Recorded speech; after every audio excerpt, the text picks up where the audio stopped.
I was born in Ambato. That is the name of my city, which is located in the Andes Mountains of Ecuador. Well, there are two aspects of being a child in my time. One aspect was the physical problems I had. Among many people, I am a survivor of an earthquake that took place in 1949. And also I'm a survivor of an epidemic of typhoid that came to my city. At that time, there was no medicine. So you really had to be lucky to survive. So I survived that. I had a friend who was the son of an evangelical missionary. And we used to play together. And when the service as a missionary brought them back to the States, because they were from Ohio, the son gave me a guitar that one of the people from church gave it to my friend. So he left the guitar to me. And that was the beginning of my history about music. But my fascination was with indigenous music. I was afraid at that time, I'm talking about 15, 16 years old, that the influence of rock and roll especially was somehow obscuring the music that we had in our country. We had beautiful music.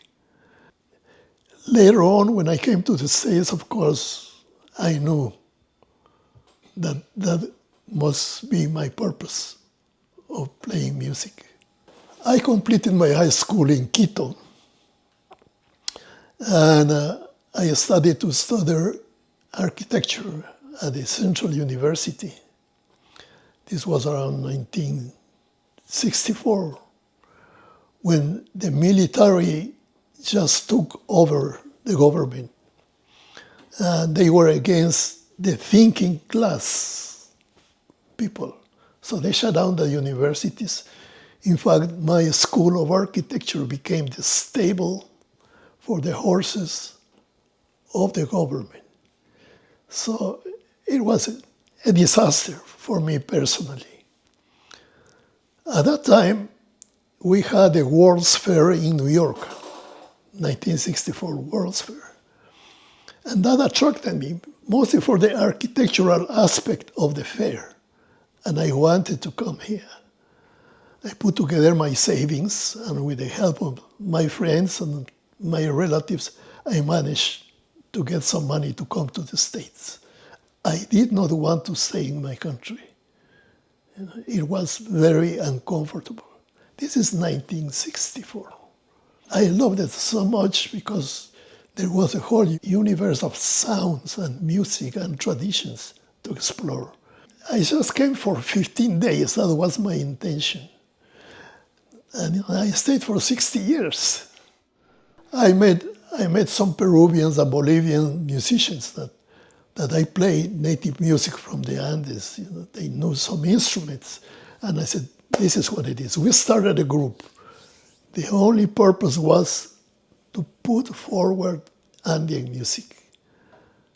The work I do for me is very vital. Because after 500 years of cultural and economic colonialism, the roots of our heritage risk being erased. You asked the question that what is about my music that I want to pass on is the importance of my cultural heritage. That's what I want to pass on.